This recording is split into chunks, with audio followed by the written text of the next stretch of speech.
The following program was provided by an independent producer solely responsible for its content. The opinions expressed do not necessarily represent the views of this station, its staff, board of directors, or underwriters.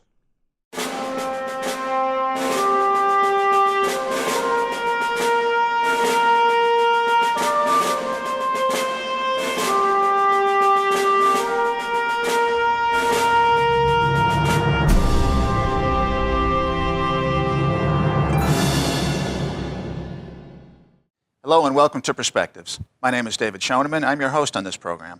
I'm also the alderman for Ward 3 here in the city of Nashua. On Perspectives, we take a look at a variety of issues on state, local, and national level that are important to you and to me as taxpayers and voters here in the city of Nashua. We do this because we want to keep you informed about what your government is doing on all these levels so that when voting time comes, you're able to make an informed decision. Well, today is April 6th. In 2017, as we record, this is Thursday, and if you've been following the news at all today, you know that there's a lot going on on both national and here in local politics. Today, the Senate of the U.S. Senate in Washington has taken up the nomination to the Supreme Court of Justice Gorsuch. And you may have heard that the Senate has invoked what's called the nuclear option. This is very big news. Nuclear option, of course, is precedent-setting on the Supreme Court level. It breaks a filibuster. But this is, of course, not the first time that it's happened in the U.S. Senate. A few years ago, under Harry Reid's tenure, Democrat Senate President, the nuclear option was invoked to confirm appellate court justices, judges, and break a filibuster in the process of doing so. So it was done before, now it's being done again. When it was done a number of years ago, one side wasn't happy. Now that it's being done at the Supreme Court level, the other side is not happy. Basically, we're throwing out the rules. We're throwing out convention, throwing out the rules in order to get what we want because the precedent for doing so has been established. And in the bottom line, you just want to get what you want. And we become very, very divided. And as the process is thrown out, people are disappointed, and they can also point and say, we did not follow the option. We did not follow the appropriate process or rule of law. Well, lest you think that that only happens in Washington, I will tell you that if you watched TV Tuesday night, a couple nights ago, you would have seen the city's Aldermanic Budget Review Committee, where the nuclear option was invoked right here in the city of Nashua. It's not just in Washington, it's here too. The nuclear option that was invoked on Tuesday night has to do with the spending cap here in the city of Nashua. Nashua has a spending cap, as you know, that requires a 10-vote supermajority on the Board of Aldermen for any budget increases to occur to be spent over the cap limit. This is designed as a protection for you. It's a precedent, it's rule of law, it's a protection for the taxpayer. The idea being that if we're going to spend more money, that should require a supermajority. Well, because of a parliamentary maneuver to move a sewer fund out from underneath the cap to a separate entity outside of the spending cap calculation, for fiscal 18, the budget can go up by an additional $9 million. We don't know if it's going to or not, but it could go up as much as $9 million more without requiring that 10-vote supermajority. It would simply be a simple majority of 8 votes. That's a nuclear option, and it affects you. What's happening in Washington is being done here. And in the end, as procedure and precedent are thrown out the window, people are going to be disappointed. They're going to be able to point and say, we did not follow process, and someone's going to want to do it again on the other side. It's a mistake to go down that road. Well, what are some of the things that the mayor or the Board of Aldermen might want to roll into a potentially inflated budget that they don't want to have a 10-vote supermajority take a look at? With me today to talk about that is Howard Coffman from the Nashua School Board. Howard is elected, he's still in his first term in the Nashua School Board, and he's involved in the budget process. Of course, we've been reading about the budget process out of the school board in the last couple of weeks, and we're going to talk today about some of the things that might not pass a 10-vote muster in the Board of Aldermen, but will probably succeed on an 8-vote simple majority. And we'll see what some of the extra expenditures that invoking the nuclear option is likely to bring to you in the form of higher taxes here in Nashua. Howard, welcome. Thank you very much for Hi, coming in. thanks, David. Good to see you again. So the budget. I read in a paper a few weeks ago that Dr. Brown, the acting superintendent at the time, was coming up with a budget that was 1.3% higher than the previous year's budget. And that was in keeping with the spending cap limitation that we expected, about 1.3%. Somewhere in the course of her calculations, she heard that it was going to be 1.4%, so she adjusted it to get that extra money and perhaps had good ideas for where to spend that. But when the money was available, she sought it. The paper also reported that Mayor Donchis came in and spoke with her, or publicly or not, I don't know. He came to one of our board meetings. Okay, came to one of your board meetings, and what it said in the paper was that he said, don't limit yourself to the 1.4. Go for 1.9%. I'll find you the money if you do these four things. He offered us $600,000. $600,000 to do certain things. And what are those four things that he wanted you to do? Let's see if I remember them. One was all-day kindergarten. One was the all-day kindergarten. Another one was Clearway. The other was to restore the peer coaches.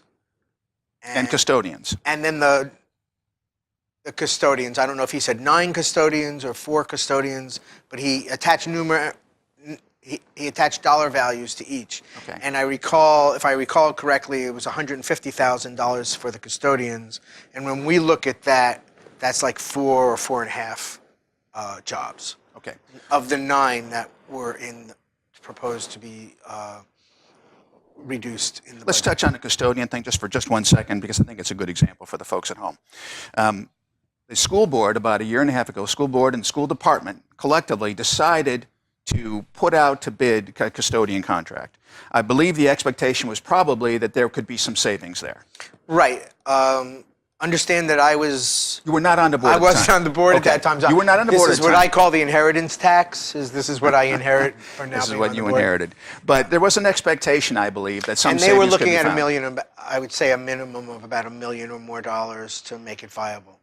And what came back from the numerous bids was that the smallest savings would have been about $500,000. But the largest savings from one of the contractors would have been about $3 million. Now, what this tells me as a fiscally mindful alderman is that we're paying significantly more than market value for custodial services. Now, I know these are people and jobs. I respect that. You and I were speaking before the show, and we know we've both lost jobs, and through the course of our careers, and a lot of variability in a career. But these are taxpayer dollars. As much as they're jobs and important to those people, these are also taxpayer dollars that we don't earn, by the way. We just go and take. And I think if we're going to take that money, we really have to spend it, I think, conservatively. So here is the mayor saying, I would like you to reinstate some of these overpaid jobs. I editorialize when I say the word overpaid, but I think that's what the bid process showed. And I think would be some people, in fact, I understand Dr. Brown's budget took some of those positions out initially, I presume, not just to save money, but with the understanding that we don't need all those people to keep the schools clean. Right. There's a lot of discussion about will the schools still be maintained. Right now, they do a great job of keeping them clean, and there have been reductions for over the last few years. So, but I think this hit you'll see dust in places where there is no dust. Well, I now. can tell you that some of the charter schools, for instance, and probably a Clearway, where they're not subject to those unions, schools are pretty clean. And I think they pay much closer to market value for custodial services than we do here. So one of the things that might be brought back into a budget, not requiring a 10-vote supermajority of the Board of Aldermen, is the additional, bringing people back who are in overpaid positions, as an example. Now, let's talk about kindergarten for a moment. Tell us a story about what's going on with kindergarten. Where did this idea from kindergarten come from? What's the normal process? Why are we considering it now? Is it an economic benefit to the city? And we can find out what your thoughts are. For me, the first, I've been on the board 15 months. So the first time kindergarten has come up in discussion in this current board was during this most recent, the budget process that we're now still in the middle of. So for over a year, not a word about kindergarten. We enter the budget process, all of a sudden it's in there. And then there's these ancillary cuts and things to help offset the costs. Was So- that first introduced when Mayor Doncha spoke at that meeting? Oh, no, it was in the original budget proposal by Superintendent Brown. Okay. Well, all-day kindergarten is a big thing of Mayor Doncha, so I imagine Right. it may have come through some direction. If there were any conversations that led her between the mayor and I would have no idea. But the first time it ever came to the board's attention was when it was included in the budget proposal. Okay. Now, and that's really where it starts to break down, is because you asked about process. So normally if something new, especially something as large and impactful in terms of curriculum, class sizes, teacher assignments, there's so many things that kindergarten hits, would go through review in a committee, and I would think it would be the Curriculum and Evaluation Committee, where it would be vetted, discussed. We'd ask for financial analysis. I mean, we would try and do our due diligence on it. With the way it was done by just proposing it in the budget process, there's some information that gets provided, but there's not the time, right? We have a 6-week window or whatever to do budget where the intent is each major topic gets one night. Like one night we might talk about special ed, another night we talk about all the technology stuff.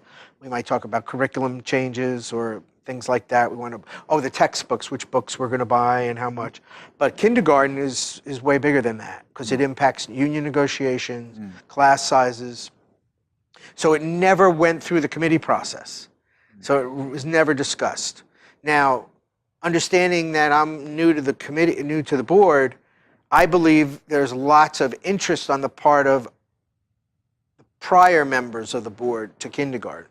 I think they were waiting for someone to come along and say, here, now you can have kindergarten. And they just jumped all over it once it was in front of them. It hadn't been proposed. Now that it was proposed, we're going to make this happen. And the biggest issues I have with it are curriculum, and the union president asked us why we already have kindergarten in all the Title I schools full day. Why are we now examining the curriculum under a microscope?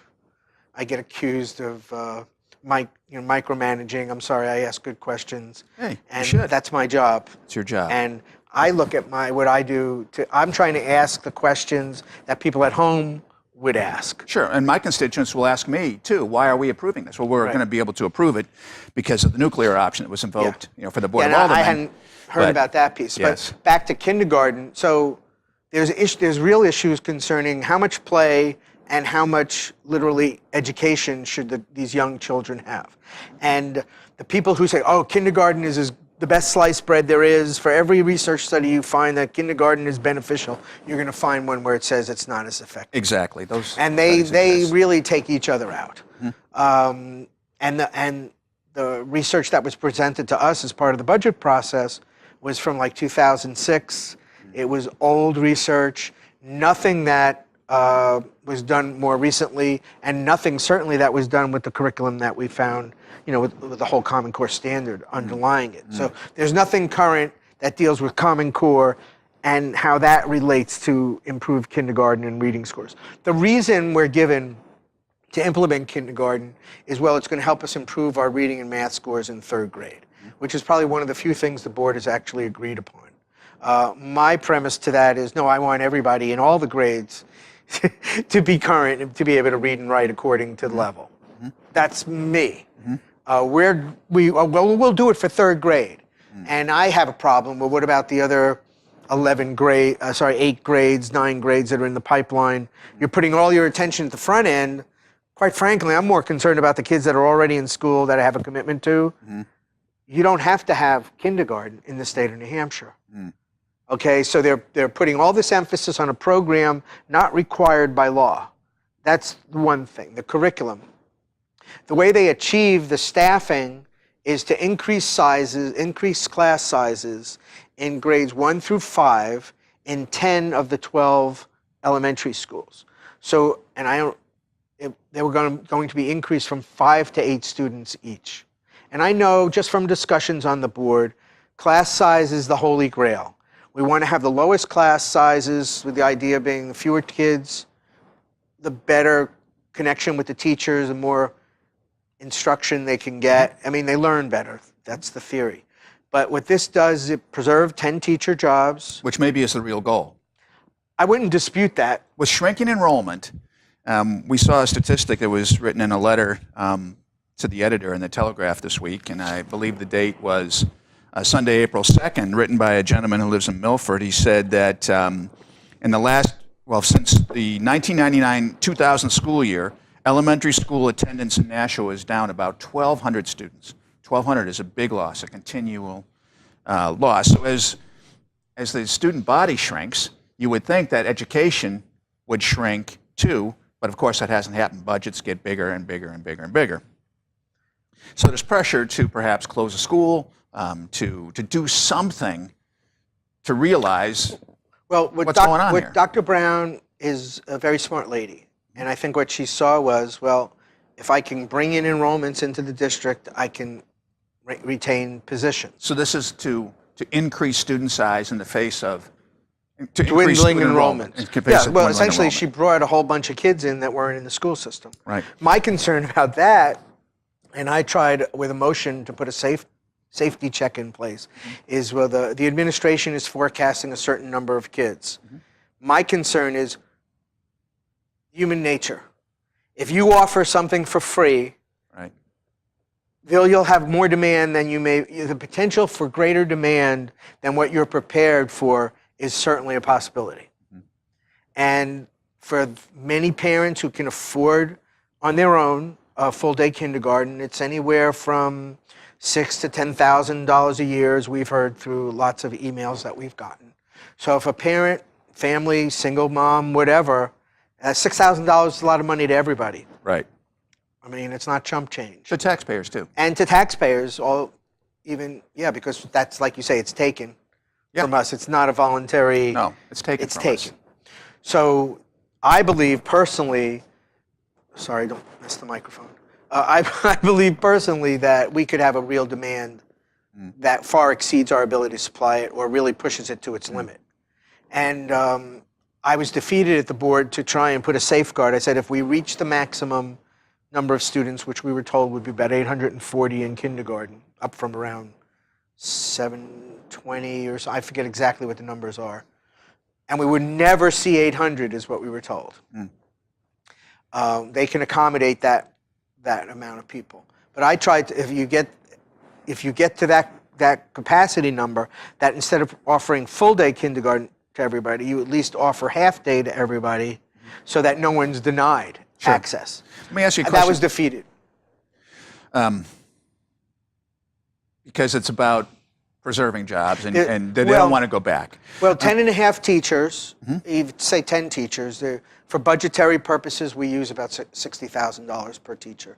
Now that's not full That's not cost. fully upload. That's not with benefits, which is probably another 30 or 40,000. Yeah, I think it's around $90,000 total.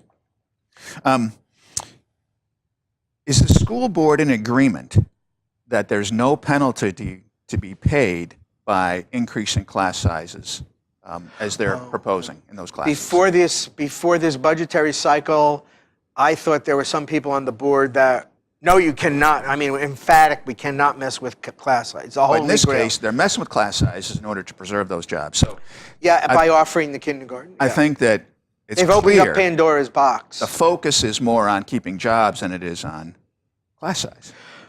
Well, I said to you before, I wouldn't dispute that. My concern is these are children that we have no legal obligation I agree with you completely. to educate. Yeah. I'm really, like I just said, I'm more concerned about the kids that are already in the school system who can't read and aren't at grade level. Right, so this could hurt them.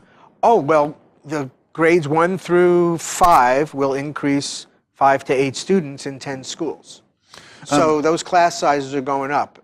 And the whole and I know the board has worked to get class sizes smaller. Well, all that hard work is just gone out the window. Right, because it does open Pandora's box. If larger class size is okay in those 10 examples, well, are there 10 more out there where we gain some efficiencies? Then you'll look in the middle schools, and we just saved 3 teacher jobs in the middle schools. And the reason why originally I voted, we criticize politicians. I voted against it before I voted for it. I voted for it before I voted against it. Well, in this case, the information about the middle school teachers was overshadowed by all the fuss about kindergarten, the psychologists. Also, a Clearway was a huge discussion this year. So the middle Clearway, by school, the way, is doing great. I think they do a great I'm job fully in over there. support of Clearway. I think it's an alternative high school. We send 65 kids there, 50 sort of regular kids, and 15 Special ed. special ed, and we get great results. And by the way, it's a private school, non-unionized, much lower cost, much greater accountability, much better results. I think it speaks to the fact that one size really does not fit all. Well, when you talk about kindergarten, one of the other effects is, and we've brought it up, and one of my other board members, Ms. Hohensee, she's unbelievable, did a lot of research on this. There's some over 50 programs in the Nashua area that supply, that accommodate preschool, kindergarten, private school needs. So our concern was, well, by us offering a public kindergarten, what would be the impact on those private businesses? Right, hurts an economy. And yes, and Yeah. what we've done on the board level, even though we brought up the matter, it's just totally been ignored, and I feel bad about that. I do too. But again, the goal has nothing to do with economic development. The goal is keeping high-priced teacher jobs in a dwindling enrollment environment. We talked about the research. Someone cites research that says it's better, and on the opposite side, there's research that said it makes no difference or it's harmful. Has any research been done here in the city of Nashua? The reason I ask for that is that the 5 schools where we presently have all-day kindergarten are the lowest ranked schools in the city of Nashua. Now, I'm not saying they're lowest ranked because they have all-day kindergarten, but maybe they're lowest ranked in spite of the fact that they have all-day kindergarten. And it really doesn't get any benefit. Are we really going to measure the improvement in third grade reading? Is there any accountability in this program at all? Well, as far as I'm maybe not up to speed as much as I might want to be. I know that the 5 full-day kindergarten programs are funded through Title I programs in areas where there's a large need for free and reduced lunch. Yep. So those full-day programs are intended to accommodate those students. And we have the argument about equity that all our students should be entitled to have. But do we know if it's really working in those 5 schools? I honestly can't speak to that. I do know we just got a presentation from Fairgrounds Elementary School where they've seen significant, like 30% improvement in some areas. How do they measure that? They're doing metrics, and I don't know if it's through iReady or what other means they're using. Mr. Harrington is his name. He would be an interesting one to speak to. Very excited about the results over there and the staff that he's pulled together who are working with that. But the thing you need to know about that program is over the last 2 or 3 years that they've been doing this, number one, they were one of the worst performing schools in the entire state. So they were eligible for a program that gave them an extra money, and they've, if I'm not mistaken, over a 3-year period, received an additional nearly $800,000 in money to do whatever magic they're doing over there. So do we have best practices? Do we know what's working there, and can that find its way to the other schools? I sure hope so. I'm going to take a look and find out how Fairgrounds ranking has changed in the state. I do know that it has been historically one of the lowest performing schools in the state. It's certainly one of the 5 lowest performing here in Nashua still today. I'd be curious to see how they've changed their ranking. We just had a presentation maybe within the last 2 or 3 weeks, within the last month. So I'm sure that would be on. He presented probably for almost an hour. Great. I'll have to take a look at that. So all-day kindergarten is certainly something that I think would perhaps not pass a 10-vote supermajority in the Board of Aldermen, partly because it doesn't seem to have been properly vetted. It's being pushed through, not because it's good, but because it saves jobs. Well, I think that's the case. Well, I feel like I'm being put on the spot. Well, I don't want to put you on the spot, but I think that's for my me, I would opinion. agree with you that there's a huge piece that jobs are being saved through the kindergarten. I don't see the academic. Certainly, there's no research that's, you got to have this thing. If we could do this, it's going to mean great things. So no happen. evidence has been presented. Nothing that's not balanced out by something that would disagree with it. Okay. I think, there are concerns that have been expressed about exactly how much play is in our kindergarten program versus academics, and how that the Common Core standards for first grade are being pushed into kindergarten. We can't ask these Inappropriate. kids to read. And they need more time to socialize and play. And so NC tried to make the administration has presented full-day kindergarten as the only choice. So parents don't even have a choice for half-day program. Oh, really? Yeah, that's off the table. So you won't be able to just send your kid for half day? No. Oh, my So goodness. when your kid falls asleep at 11 because they're just burned out, you know, they're good for 2 hours and then they need whatever. Well, that proves that strengthens my belief that this has nothing to do with improving education for the kids. It has everything to do with channeling more money towards an interest group that donates money, I know, to at least to some of the aldermen on the Board of Aldermen. And like I say, the nuclear option in the budget was invoked to prevent having to have a discussion that requires 10-vote supermajority. We're nearly out of time. We wanted to talk, too, about the future of the school board. We have a new superintendent coming on, Dr. Mosley. Yep. And very briefly, can you tell us why you're optimistic? You voted to support him. I did. I very much did. I'm glad you voted that way. I think he's well, a good thanks. choice. I think he's a great choice for the district. Dr. Mosley is one of those people who really engages people. He really he's got a great sense of humor. And he worked very hard in the interview process. At one point in one of the interviews, he got up to do something on the whiteboard to show them something. Maybe I'll have him come on sometime. I think you'd love talking to him. I would like very much to talk But with Dr. Mosley is a planner. He engages people. He's a bottom-up kind of guy. Let's get everybody's opinion on this. Let's get consensus. Let's move forward. Let's, thank God, build a strategic plan.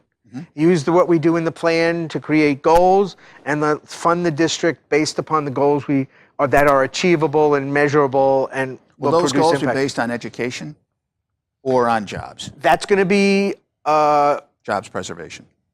I hope it's about education, I hope because so, our too. grades are awful. The other thing I want to say is, look, the school district has some amazing resources. Sure. We have 2 million square feet of space. Right. 500,000 Very expensive space, by the way. 500,000 square feet for high school, or 450, whatever the number is. The CTE programs that we have are some of the best kept secrets in the city. And I would love to see, and I hope we can make this happen, that CTE program, only 52% of our kids go to college. So for the 48% that don't, I believe we need to provide a realistic alternative to prepare them so they can get into the workforce. So we have a cosmetology department. They have 16 different certifications that they can get there, and they can get work.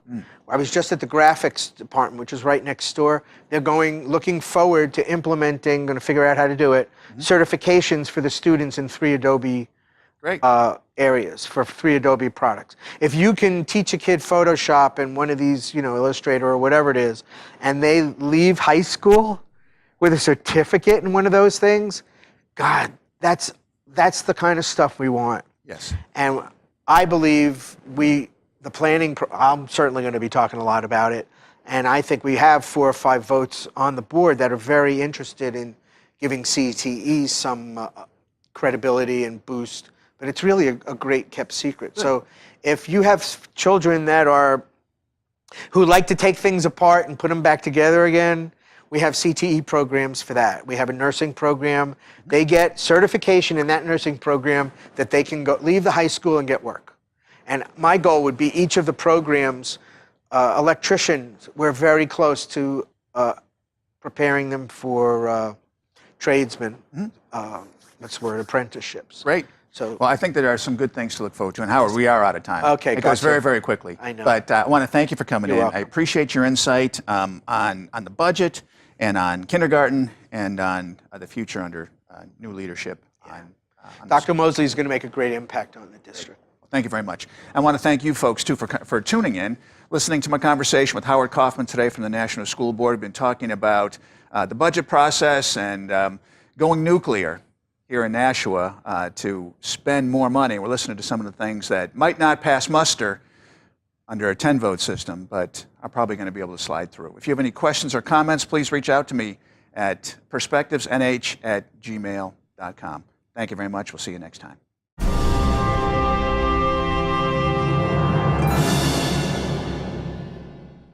The preceding program was provided by an independent producer solely responsible for its content.